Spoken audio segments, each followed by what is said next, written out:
dia sampai hari kiamat. Allah harus bikin sistem di tubuh Nabi Adam, sistem apa cadangan atau mani atau apalah istilahnya, yang nanti itu cukup sampai kiamat. Coba susahnya kayak apa? Artinya di Nabi Adam kan diciptakan satu sistem di punggungnya, kemudian sistem itu dipersiapkan untuk sampai kiamat. Lebih sulit kan? Nabi Adam satu orang, dia kawin kemudian jadi Qabil Habil Iklimah Labida, kawin lagi itu sampai jadi orang kayak sampean. Itu dulu dari master yang bernama siapa? Ya. Coba nitipkan tubuh sampean tok ini harus dibikin keriting, pesek, punya jantung. Dititipkan di satu zigot atau di satu sel yang kecil sekali. Padahal sel yang kecil sekali ini nanti jadi manusia yang polanya seperti ini. Dan ketika sampean misalnya calon punya anak 5, berarti ada anak 5 yang di punggung sampean. Dan ini disiapkan sel yang jadi anak sampean 5. 5 ini per sel disiapkan ada matanya, ada kupingnya, semuanya lengkap. Ada organ dalamnya, ada organ luarnya, ada organ yang tumbuh terus kayak kuku, kayak apa, jenggot, macam-macam.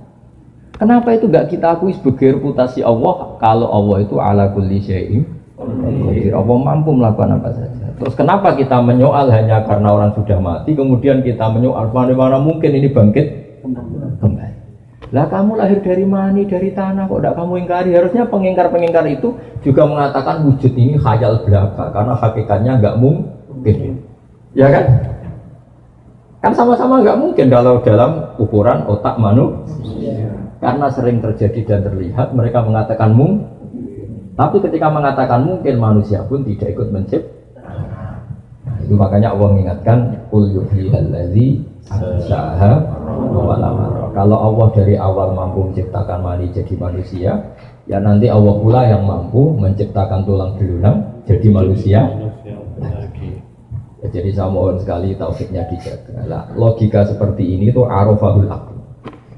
Misalnya Hyundai atau Kia atau Mercy bisa bikin mobil mewah dengan sistem yang canggih. Barang mobil itu tabrakan riak, kamu bilang, wah ini pabriknya tidak bisa mengembalikan lagi. Itu aneh nggak pikiran seperti itu? Kalau pabrik sudah canggih, masa kecelakaan terus dibilang nggak mampu mengembalikan lagi, kan jadi aneh kan?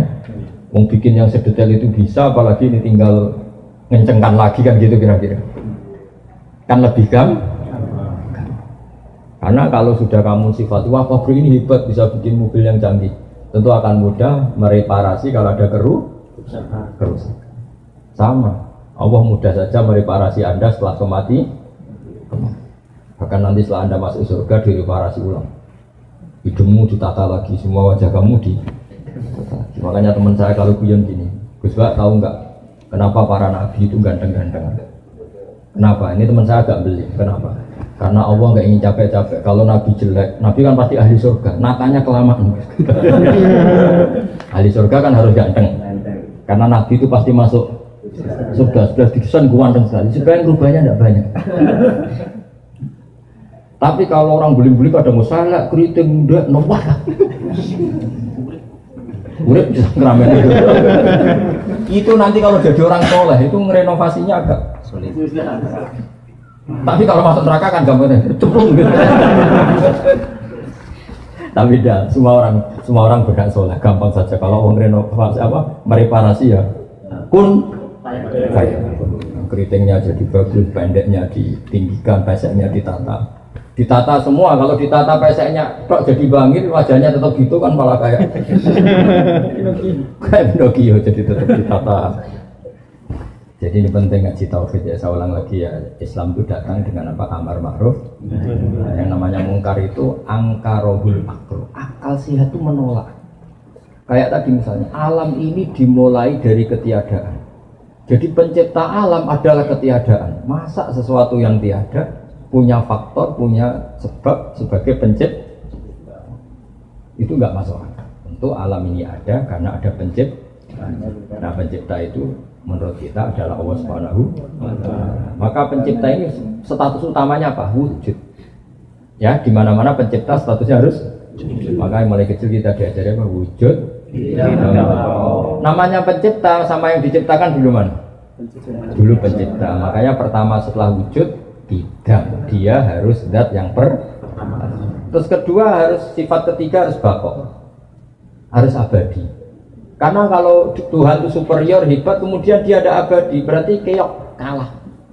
Kalau Tuhan kalah itu kan aneh. Masa pencipta mobil kalah sama mobilnya, terus dikejar-kejar mobilnya, lebih pintar timbang yang mencipta, ini kan jadi aneh.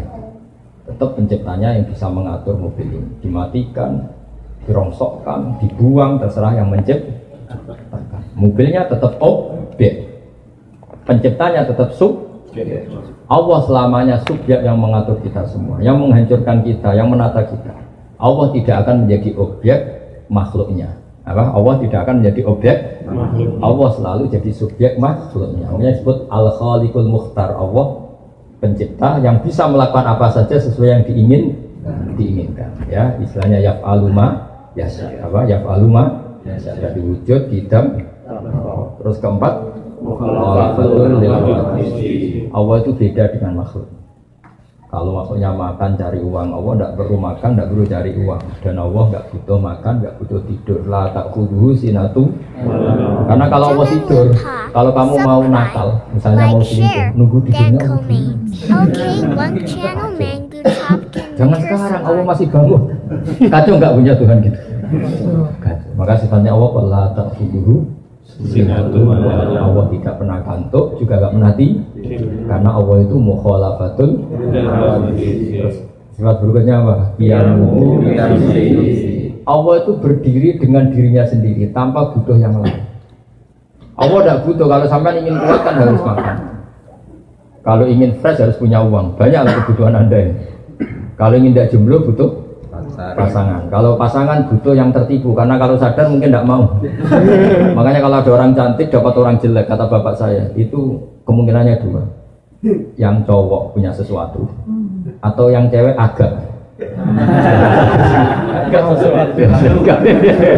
ada sesuatu, rada-rada. Tapi Allah tidak butuh itu semua, karena Allah harus qiyamuhu. Terus sifat berikutnya apa? Wahdaniyah itu Allah sendiri, nggak tersaingi dalam apapun, nggak tersaingi. Apapun kekasihnya Allah terhadap Nabi Muhammad, apapun sayangnya Allah pada Nabi Muhammad, tetap Nabi Muhammad adalah abduhu wa rasuluh. Karena Nabi ya bisa meninggal, kalau nggak makan ya lapar, kalau saatnya datang ajal ya meninggal. Makanya Nabi dikatakan innaka mayyitu wa innahum mayyitun. Kemudian ya kalau bangkit dari kubur ya karena dibangkitkan. Itu beda dengan Allah, memang nggak pernah mati. Nggak pernah mati, karena Allah itu qiyamuhu wahdaniyah terus kudrat irodat. Jadi logika-logika itu tanamkan sehingga kamu iman dengan kebenaran yang kalau ada paham yang menyesatkan kita menolak. Itu disebut wa maliya la a'budul ladzi fatarani wa ilaihi turja'un. Bagaimana mungkin dalam hidup ini kita tidak menyembah zat yang mengatur kami, toh pada akhirnya kita hanya kembali kepada Tuhan. Jadi kita menyembah Allah karena mengatur kami, dan pada akhirnya kita hanya kembali ke Allah Subhanahu wa ta'ala. Tidak kembali ke akal kita, tidak kembali ke pikiran kita, tapi hanya kembali kepada Allah Subhanahu wa ta'ala. Seperti sampean misalnya bayangkan jadi orang kaya terus bahagia. Apa faktanya nanti pasti demikian? Tidak mesti. Kadang setelah jadi orang kaya malah nyesal. Misalnya gini, banyak ini ceritanya. Ada suami memanjakan istrinya, minta apa saja dituruti, minta mau rumah mewah dituruti, kulkasnya harus mewah, mobilnya harus mewah. Lama-lama istrinya mikir, rumah mewah, mobil mewah, yang nggak mewah suami saya. Lama-lama kepikiran ganti suami. Karena enggak, istrinya yang ingin ganti, karena tadi minta rumah mewah diturutin. Kalau rumah mewah pantasnya apa? Kulkasnya mewah, mobilnya mewah, karpetnya mewah. Tapi suaminya tuh pesek pendek. Lama-lama yang perlu dipikirkan, yang kurang mewah satu. Kalau kamu ngalamin gitu atau kobalah kita tidak pernah tahu. Ini barokahnya kamu miskin, pas apa? Rumah jelek, rezeki jelek, semua jelek. Maka istri kamu mikir sudah nggak perlu diganti, sudah pas semua ini. Maksudnya kita tidak pernah tahu, kadang yang miskin juga bahagia karena serasi semua, Pak. Serasi semua. Ya ini cerita saja guyon, tapi Anda supaya tidak mengimani pikiran Anda yang kamu bayangkan itu tidak mesti masalah. Makanya kalau di kitab tasawuf itu ada guyonan, di kitab hikam pernah dengar itu namanya kitab hikam, itu kitab tasawufnya ahli sunnah apa? Jadi semua kiai alim tasawufnya ngikuti kitab apa? Hikam. Selain kitab Ihya, kitab apa? Kan ada beberapa kitab tasawuf yang paling populer diantaranya Ihya. Kemudian itu dijabarkan oleh Sayyid Abdul Haddad jadi An-Naso'ih Ad-Diniyah apa? An-Naso'ih Ad-Diniyah. Terus dijabarkan termasuk macam-macam lah oleh kitab. Ada seorang wali itu tukang manol, hamal itu tukang manol. Jadi dia itu wali betul, tidak kayak sampean. Sampean ini harus jadi wali ini sudah kerja jauh-jauh, gak jadi wali. Dia itu tukang manol, hamal. Karena dia wali setelah dapat itu tukang manol ngangkatin barang dari pasar ke kendaraan. Karena dia wali itu, ya Allah, saya ini hanya butuh makan satu piring. Yang penting saya dapat makan satu piring terus pulang mau ibadah. Tiap hari gitu. Kalau dapat opan, kalau uang sekarang, kalau satu piring di sini berapa won?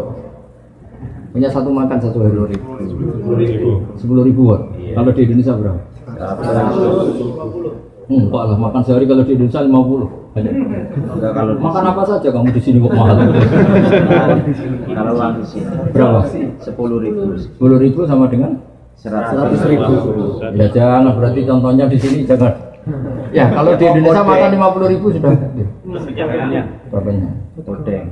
Kalau di Gunung Kidul sudah dapat belalang banyak.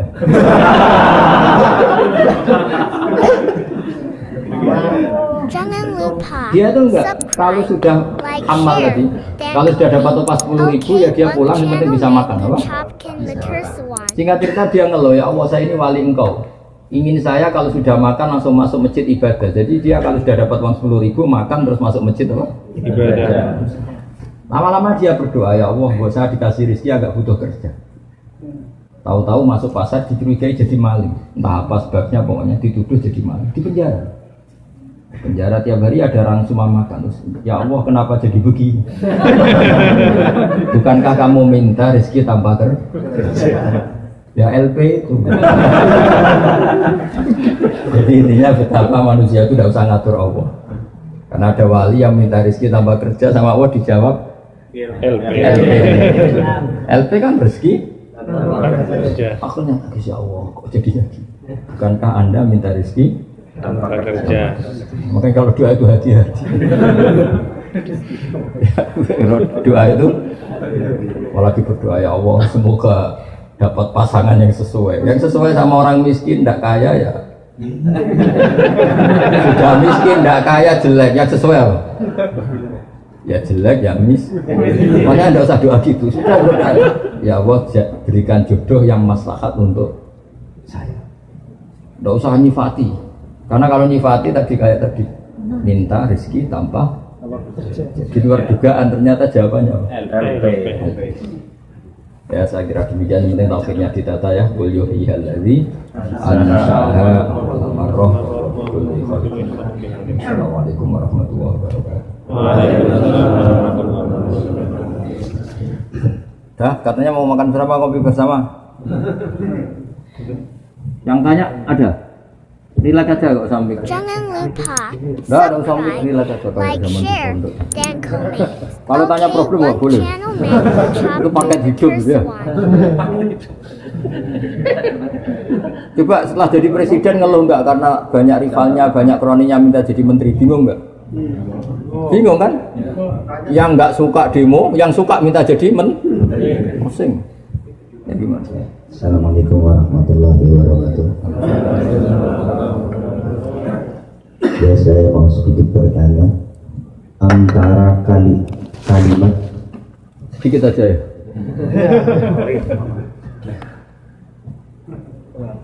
Antara kalimat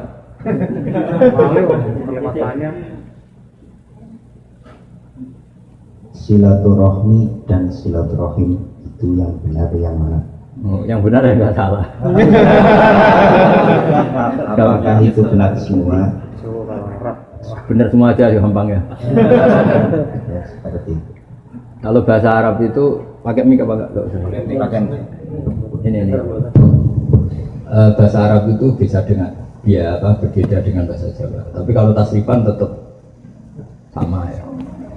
Jadi bahasa Arab itu kadang orang bilang silaturahim, rahim itu dari kata isim fa'il ya. Jadi menyambung orang yang perlu kamu sambung karena ada cinta kasih, rahim. Kadang bilang rohima yarhamu rahman, menyambung kasih sayang. Jadi kalau orang, pokoknya bahasa itu benar semua. Ya, bahasa itu benar semua. Karena kan kalau di Jawa itu bahasa Arab agak-agak dijawakan. Misalnya kalau sepakat itu dari kata muwafaqah, cocok. Orang Arab bilang apa? Mufakat. Ya apa? Mufakat. Parah lagi bahasa Jawa itu bahasa Solo sama Jogja. Sudah makan, sampun bakdo.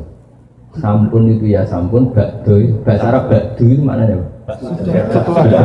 Jadi kalau diterjemah sampun bakdo ya sampun. Terus parah lagi bahasa itu anak sekolah ning madrasah. Madrasah itu terjemahnya. Jadi kalau anakmu sekolah di mana? Di madrasah. Mana nih ya sekolah. Tapi orang Indonesia punya versi kalau dibilang madrasah itu ngaji. Kalau sekolah itu umum. Tapi kalau sama ditanya, terjemahnya madrasah apa? Sekolah. Bilangnya kan madrasah kok. Jadi bahasa itu kalau mengalami peluluan itu karena mengalami transformasi luas macam-macam. Ya, jadi itu ringan saja ya, karena tadi silaturahim maupun silaturahmi secara bahasa itu sama. Yang penting maknanya itu menyambung unsur rahim, yang lokal ya keluarga dekat, yang agak jauh ya saudara Islam, yang paling agak jauh tapi harus dilakukan bedakan. Makanya kata Nabi itu silaturahim itu ada 3. Ada orang yang punya 3 hak. Pernah dengar tuh? Orang yang punya 3 hak, yaitu dia keluarga kamu, dia tetanggamu, dia seagama dengan kamu. Itu punya 3. Nah, misalnya saya bertetangga dengan adik saya, berarti adik saya punya berapa? 3 hak. Hak tetangga, hak rahim, hak seagama. Terus ada yang punya 2 hak saja, hak tetangga dan seagama. Ada yang haknya 1 tok, kayak kamu di Korea ini sama orang-orang non muslim itu tetap harus baik. Karena apa? Hak bertetangga. Itu semua juga dikatakan silaturahim. Karena rahim itu kalau dihitung Nabi Adam, kenal tuh sama Nabi Adam? Sama banyak apa lupa? Kenal? Nah itu berarti kalau dihitung Nabi Adam kan semuanya saudara. Setelah ada perbedaan agama, negara, terus sejarah, macam-macam, terus kayak nggak saudara, kayak korup sama apa? Tapi tadi selagi masih mungkin semuanya itu diarahkan ke perdamaian, karena agama ini suka apa? Wa in janahul salmi fajnahilaha wa tawakkal ala Allah. Kalau ada kelompok lain minta damai, kamu harus setuju karena agama ini dikawal dengan apa? Ya itu sama. Terus yang lain tanya, yang penting jangan problem kehidupan, itu nggak akan selesai bawaan itu.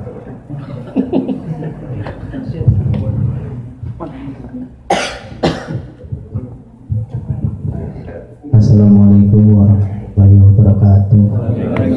Semuanya mana ngapak ya? Cilacap. Iya, baik yang ngapak.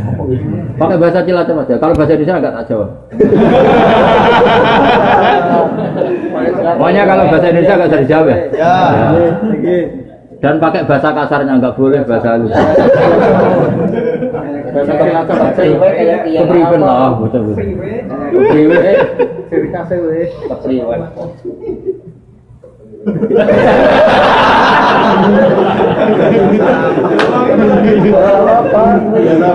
Biasa apa itu? Kalau nggak apa, anggap saja tanya sama ini lah, nggak tanya sama. Ya sudah, bisanya.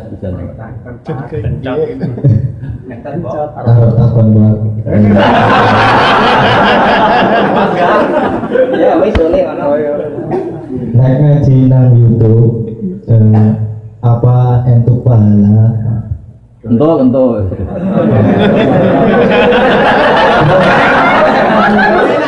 Apa sanatnya bisa nyambung? Bisa. Sanat itu gini loh ya. Saya sering dapat pertanyaan sama dari Cilacap. Siapa namanya? Gunawan. Oh bagus. Gunawan tuh manusia ada gunanya. Iya kan? Orang kaya jutawan kan itu. Tukang pewarta hartawan. Tukang ada gunanya. Maka kalau nyuruh sama ini gunanya banyak. Ya semuanya nyuruh pakai ini aja. Pasti gunanya banyak. Jadi orang kalau kaya jutawan, pewarta wartawan. Ya. Kalau orang kelayaban bisa lawan wisata, tukang kelayaban kan. Jadi apa? Lawan. Kalau banyak gunanya, gunawan. Kalau banyak masalah, masalah. Begini ya, jadi ngaji saya di YouTube itu dari awal sudah saya ikhlaskan lillahi ta'ala, dan otomatis secara sanad itu tersambung. Yang ada syarat ketat itu kalau mau jadi mufti. Ya jadi apa? Mufti itu orang yang punya otoritas menghukumi halal haram, syarat tidak sahnya sholat atau syarat sah tidaknya nikah itu nggak boleh hanya sekedar ngaji di YouTube. Tapi kalau syarat ingin tahu kebaikan sudah cukup. Karena kebaikan itu ma'ruf, mudah dikenal oleh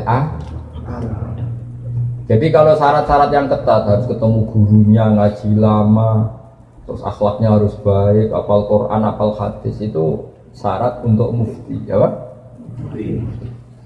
Mufti itu begini loh, fatwa sesuatu yang jelimet itu namanya mufti. Kalau sampean kan nggak perlu seperti itu.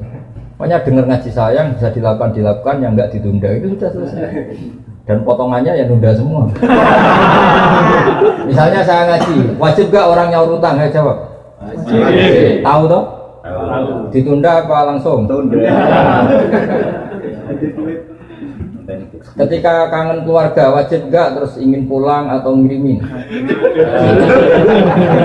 Tapi ketika ada tadi kantor cabang gitu,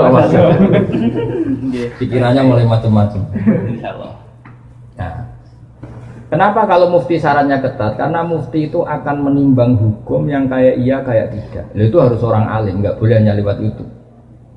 Saya beri contoh ya Mas Gunawan ya, kayak iya kayak tidak. Misalnya gini, saya beri contoh. Kerja di Korea itu baik apa enggak? Baik. Kalau melihat sisi jauh dari keluarga agak baik. Tapi apa artinya deket tapi enek? Enek itu raine ketok terus rezekine ora tau ketok. Itu namanya enek. Jauh tapi gak enek karena weselnya kirimannya banyak. Lancar. Nah kalau istri kamu rata-rata nelpon kangen orangnya apa kangen kiriman? Nah itu kan terus ketika ada orang tanya baik mana merantau sama di rumah itu pas itu cuma itu hukum sosial, tapi seorang mufti pasti gampang kayak iya kayak tidak.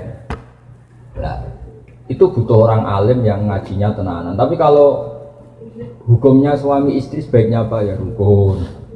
Itu kan nggak perlu mufti, pasti iya gitu, apa? Pasti iya. Jadi saya jawab ya, jadi kalau ngaji lewat YouTube itu sudah sah.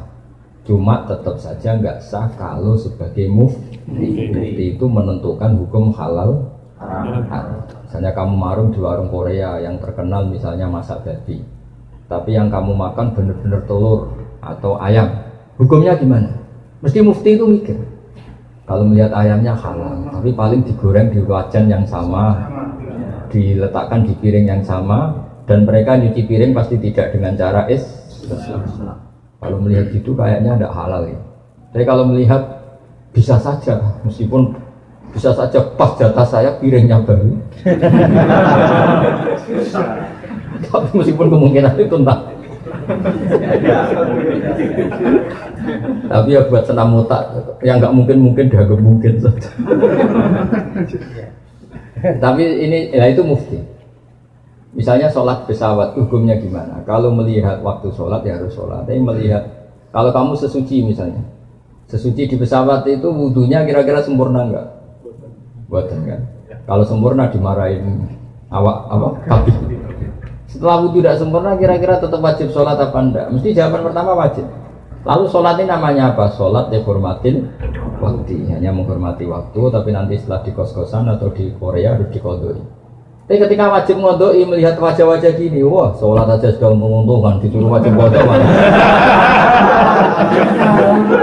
Muftinya ngeper lagi, karena wajah-wajah kayak sampean tuh semua mufti pasti ngeper. Ini sholat fardu aja abot, apalagi disuruh kodok. Hanya kalau ditanya, hukumnya gimana Gus? Wajib sholat, wajib ngulang enggak? Kamu enggak. Terus ada lagi orang tanya saya, ini orang nggak pernah sholat sampai 10 tahun. Setelah tobat tanya, saya wajib kodok nggak? Tak lihat wajahnya itu kalau diwajibkan langsung nggak sholat. Akhirnya saya sebagai kiai ngakalin, ya sudah penting kamu sholat dulu aja, nggak usah tanya kodoknya. Setelah setahun datang lagi, sudah tahu nikmatnya apa? Sholat. Gus caranya kodok gimana? Sudah nggak tanya kodok wajib enggak? Caranya kodok gimana? Saya bilang ya pokoknya tiap sholat kamu 2 kali aja, nggak usah langsung banyak apa? Tiap sholat 2 kali. Yang satu untuk sholat wajib hari ini, yang satu untuk nyaur utang yang dulu. Karena kalau langsung dihitung 10 tahun tuh sebulan kali 5, 10 hari aja berapa? 10 hari kali 5 waktu sudah 50. Berarti tiap 1 bulan 150. 150 kali 12 berapa? Banyak ya. Kali 10 tahun. Lihat terawih saja dia takut apalagi. Nah, wajibnya kodok itu sesuatu yang mudah dikenali.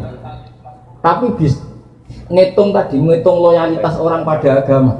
Rai-rai gini, rai-rai tobat musiman gini. Kalau langsung diwajibkan itu malah apa bahaya.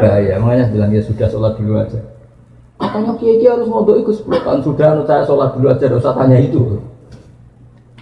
Makanya dulu tuh ada cerita unik, ini guyonan saya sebagai penghormatan pada Korea palsu ini ya.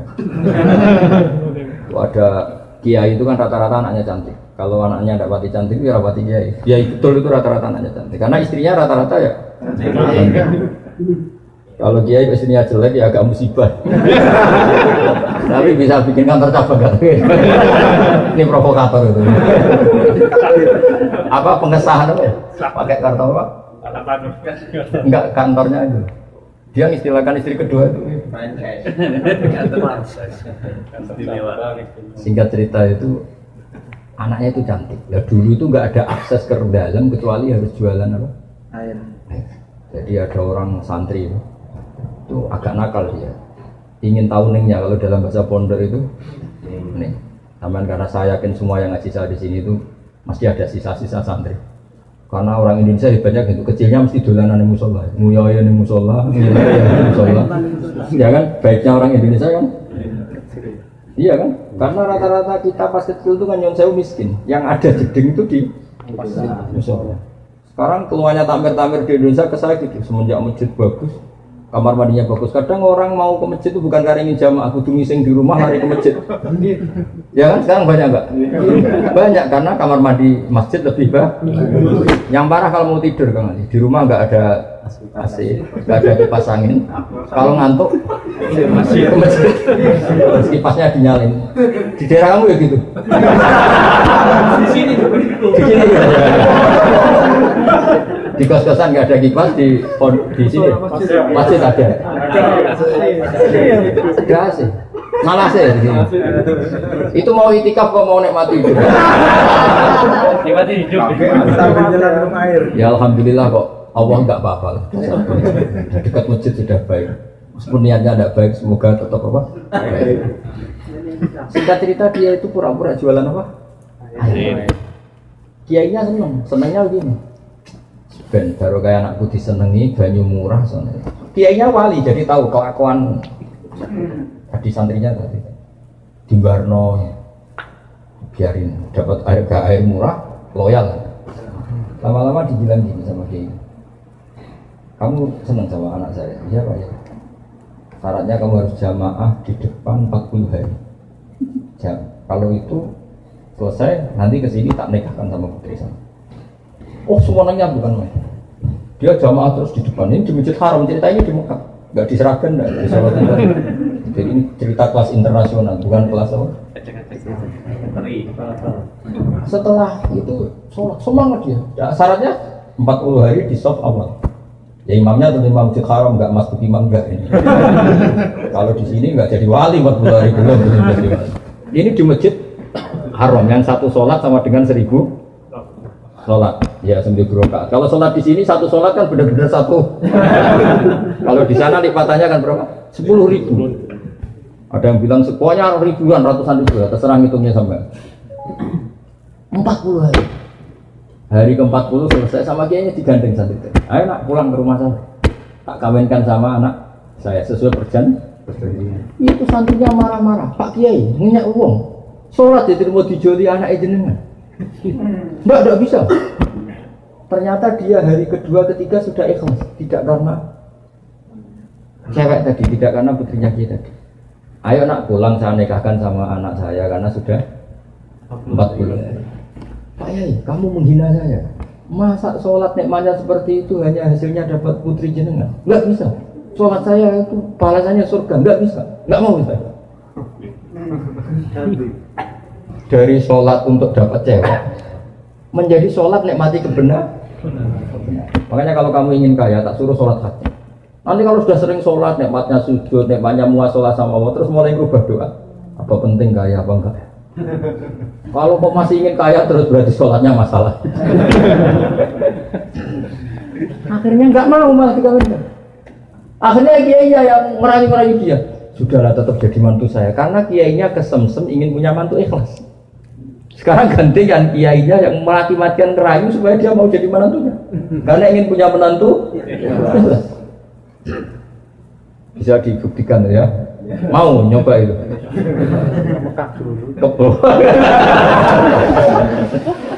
Nah, contohnya ada harus Mekah. Misalnya Anda ingin kaya, dijazahi, disuruh sholat saja. Lama-lama nanti Anda akan muhasabah, mengkoreksi doa Anda. Betul enggak, betul enggak. Nah, Anda suka cewek, mati-matian cinta mati. Setelah kamu sholat, nanti mesti ada alamat. Ternyata mimpi gambarnya angin topan. Saya pernah punya teman sholat istikharah, gambarnya itu angin topan. Ya macam-macam lah. Ya itu jadi itu artinya wasta'inu bisabri apa? Karena kita tidak pernah tahu yang maslahat untuk kita itu ke depan tuh apa, kita tidak pernah tahu.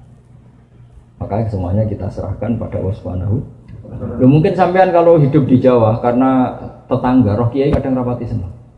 Karena kadang jenenge gawan tonggo. Tapi gara-gara di Korea melihat Islam gak hidup malah sampai jadi kiai. Kalau di rumah jadi kiai RT saja nggak ngangkat ya. Tapi kalau di sini langsung kiai internasional. Iya. Kalau kiai di Indonesia namanya kiai lokal. Kalau sudah di sini Roisa. Jadi itulah hikmah yang dikersana Allah Subhanahu wa Ta'ala. Makanya berharap semoga keberadaan Anda di sini benar-benar ikut menyebarkan sujud, tauhid, tasbih di dunia.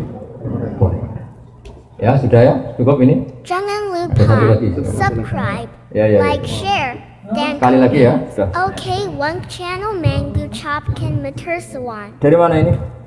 Magelang. Oh Magelang. Berarti. Nama saya Arifin dari Magelang, Pak. Saya tuh bingung dari dulu pengen tanya tapi syarat masuk surga itu apa harus Islam gitu, Pak? Oh iya. Iman. Karena kan kalau orang Kristen, Buddha, misalnya Yahudi pun, kalau anaknya itu kan dari lahir juga suci gitu kan. Iya. Tapi orang tuanya kan ngajari yang menurut mereka benar. Jadi anaknya merasa itu yang paling benar gitu. Terus ngajari anaknya lagi. Iya. Nah, terus kalau yang masuk Islam, yang masuk surga Islam saja, berarti cuma berdasar bejo-bejonan gitu. Nah, saya beruntung lahir di keluarga Islam. Lah kalau saya Magelang lagi ya, Magelang. Kalau saya lahir di keluarga Buddha gitu gimana? Kan saya apes gitu. Nah, itu syaratnya itu gimana? Artinya jenengan pertanyaan ini sambil syukur ya. Iya. Ya, kalau sambil syukur tuh rileks, jadi nggak marah-marah tanyanya. Begini ya, jadi untuk hal-hal seperti itu kita iman saja sama yang ditentukan Allah. Pokoknya yang masuk surga itu hanya yang Islam. Kemudian kita tidak usah nyoal detail-detailnya. Misalnya nyoal detail-detailnya itu lalu bagaimana orang yang ditakdir lahir di keluarga Kristen kemudian diajarin Kristen. Karena hakikat kita ini tidak pernah tahu. Yang kita ketahui dari kenyataan itu tidak ada 1%. Ya Mas Arifin seorang, yang kita tahu dari kenyataan itu tidak sampai 1%. Bisa saja orang lahir di negara Islam, di keluarga Islam, gara-gara miskin, gara-gara terlantar, malah sama Islam dendam. Ada yang lahir dari Kristen juga gara-gara trauma sama agamanya, kemudian menjadi Islam. Hanya anaknya orang Islam pasti Islam itu kan mainstream, anaknya Kristen pasti Kristen juga mainstream, umumnya saja. Tapi kan kita sebenarnya nggak pernah tahu. Nah dari tidak pernah tahu itu diharapkan manusia semua itu runduk sama Allah, tawadhu. Pada akhirnya semua itu wallahu a'lam. Tapi hukum formal, hukum syariat yang kita yakini adalah yang masuk surganya yang Islam. Kenapa demikian? Karena secara lahir kan gini. Misalnya ini begini. Presiden Indonesia itu siapa? Mas Arifin. Enggak, ini logika yang supaya bisa Anda terima. Presiden Indonesia sekarang siapa? Pak Jokowi. Kira-kira orang yang meyakini, yang meyakini Tuhan 3 itu bilang gini, Presiden Indonesia itu ada 3, Jokowi, Prabowo, dan Sandiaga. Orang yang seperti itu layak enggak dianggap sebagai warga negara yang baik? Tidak. Atau orang yang mengatakan Indonesia itu tanpa presiden, enggak ada presiden, ateis berarti kan? Jadi kenapa kita mengikuti syariat yang masuk Islam hanya orang Islam, yang masuk surga hanya orang Islam? Ya kira-kira sama dengan yang layak sebagai warga Indonesia yang meyakini ya banyak presiden itu satu lah. Yang sekarang ya Pak Jokowi. Ya Tuhan itu satu, yaitu Allah Subhanahu. Jadi makanya saya bilang tadi, makanya terima kasih jenengan tanya ini supaya ada ganjil. Islam itu datang dengan kemakrufan, sesuatu yang mudah dikenal. Yang mudah dikenal apa?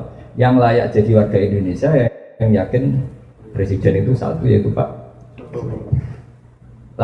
Lalu yang bilang presiden itu 3, Pak Jokowi, Pak Prabowo, Pak Sandi. Jangan langsung tidak dianggap orang Indonesia, dia tetap orang Indonesia. Ya istilahnya ya ditobatkan, diberi apa? Pendidikan, diberi apa? Penjelasan. Ya di sini fungsinya Rasul. Jadi hampir nggak ada di dunia sekarang, apalagi sekarang, orang yang nggak dengar Islam.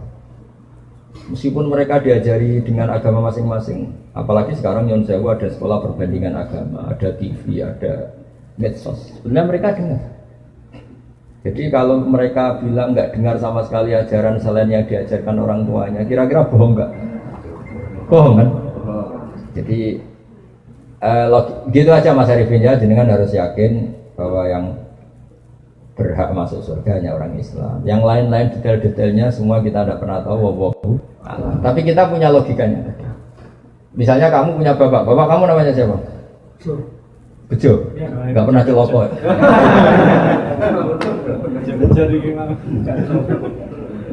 Ya iya, terus adik kamu meyakini Bejo itu nggak bapaknya, itu mesti anak dulu. Ya kira-kira gitu. Orang yang meyakini Allah tidak Tuhan, itu kan kurang ajar sekali.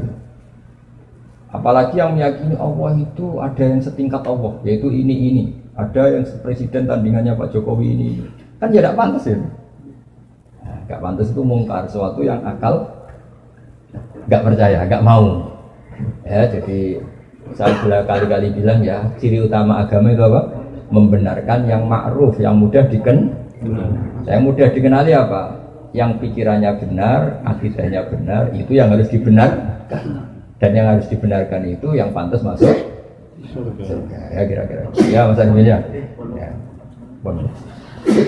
Bon santai-santai ini katanya Rahmat Amah sudah cukup ini ya. Acaranya apa sekarang? Foto bareng sudah, tinggal ngopi bareng ya. Oke, assalamualaikum warahmatullahi wabarakatuh.